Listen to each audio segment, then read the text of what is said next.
Gentlemen, welcome to overtime. Each team will get one play from the 5-yard line per overtime period. If we're still tied after 3 periods, we'll keep playing until we have a winner. Each team has 1 timeout for the entire overtime. This is heads. This is tails. Orlando, you'll call the toss. So tails. Tails? Tails is the call.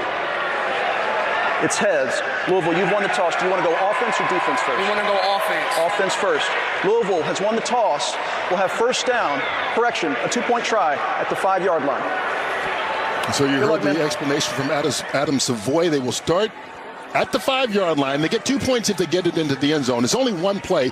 It's either successful or not. After Louisville runs a play, then Orlando will get it, and they'll alternate for at least 3 possessions. Look at that stat. 401 combined yards and 38 points in the second half. Kurt. Both these quarterbacks have been spectacular here in the second half. They absolutely have. Hey, huddle. No, we get 3 of them. So let's see what Jason Bean and Louisville can dial up here. Pin, H angle on 1. Ready? One play from the 5-yard line.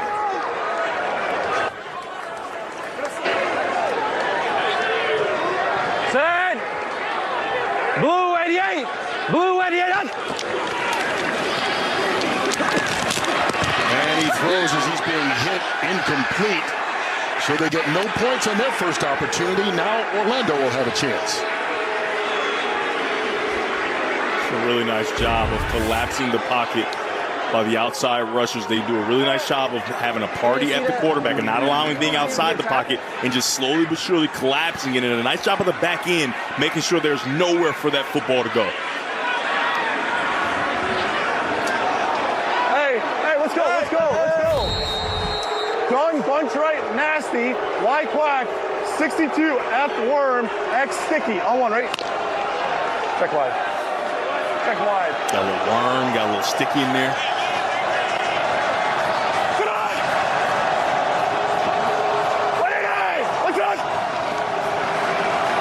On their one play, Plummer, too hot for Hamler, incomplete. And so both teams failed to put it into the end zone on their first possession here in overtime. It's a really nice route. He's going to get to the back line of the end zone, and this ball is just a tad bit behind him, and he can't reach back to make the play. Plummer's going to look back at that one and say, that's what I should have had. Hamler just cannot get all the way back to it. Empty, Roy Wingate, empty. When your quarterbacks played so well, you can smile after a play. You can say, hey, you just missed me on that one. You'll get me next time. Second opportunity for Louisville.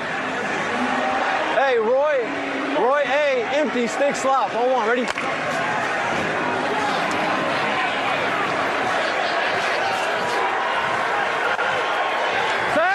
Houston Banks has been explosive all night. Here's another opportunity for him to rush the passer. Timeout. Orlando, their first and final. 30 seconds. Orlando uses its only timeout here in overtime. Try and settle down. And this is an important game for the standings. It's early in the season, but you don't want to fall to 0-3 if you're Louisville, and Orlando's still trying to stay perfect. Hey, Roy, only 10 games on the calendar, so 0-3 start would be rough to bounce back from. Top 4 teams at the end of the season, record-wise, will make the playoffs. And Orlando called that timeout because you come out with 3 tight ends, something you hadn't seen from Louisville, and they wanted to make the necessary adjustments. B, quick pass, and it's broken up. That's Beckett. Playing his first game, he has made a name for himself here in this second half. Yeah, you're going to see his feet are going to get out in front of him. You see him right there. Watch his feet out in front of him. You got to keep your nose over your toes when you're trying to stop, especially on slick surfaces. He gets his feet out in front, and he goes down as that ball is released from Jason being there. Lucky it's not an interception. Dolphin right, 62, wide sprinter, on 1, ready? So Orlando with a chance to score first here in overtime. And put pressure on Louisville, who would only have it once more if Orlando can score here. Plummer underneath Corbin. He is stopped. They completed the pass, but Louisville swarmed. Nick Cubitt's the first guy to get there. And both teams 0 for 2 so far. it seems right? The way these two teams have played all night, it seems right that it comes down to the last opportunity on a 3-opportunity overtime. This is exciting to watch, and it all comes down to this. And if we're still tied after both teams have had the ball 3 times, make it take. Well, exactly. It becomes sudden death. Whoever can score without the other team scoring will win. But both teams have one more opportunity here in quote-unquote regulation of overtime. Empty backfield.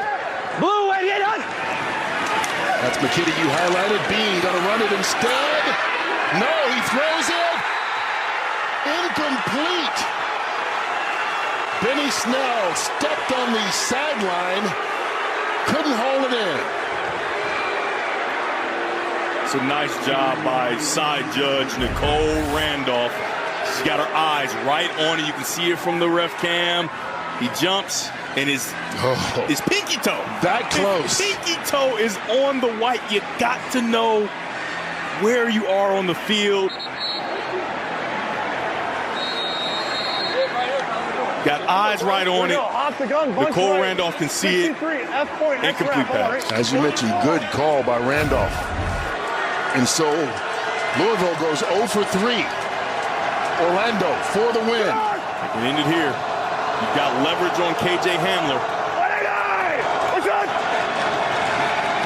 Plummer, fade route, incomplete.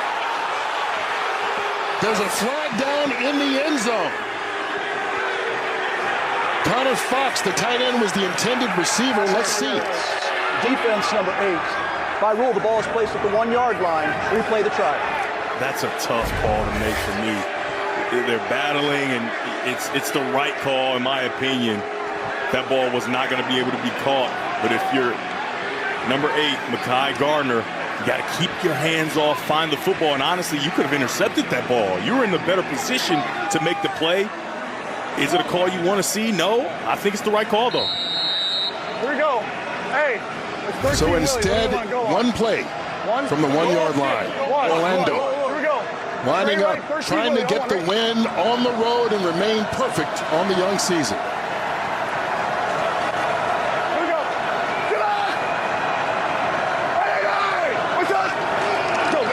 Jason Corbin stopped in the backfield. Louisville's defense comes up again. Mekhi Gardner paying off. Mekhi Gardner giveth, and he also taketh away. Watch him come from his safety position, shoot the gap, and get the legs of Corbin.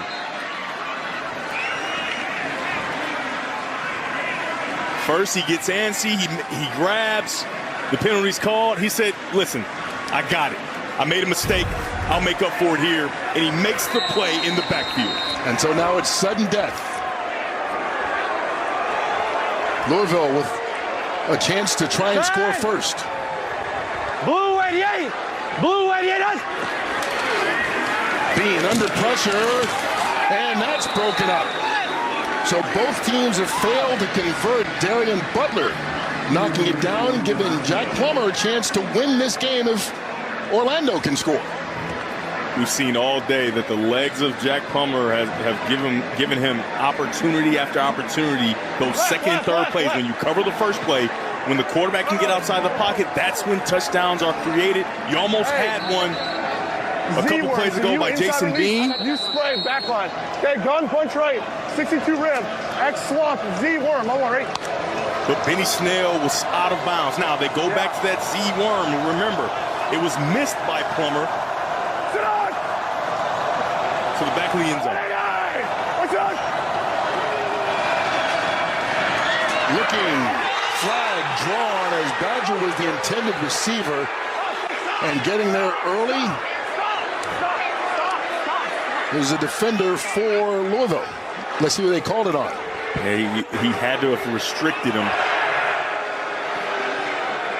This is their second live ball foul, so the score is good.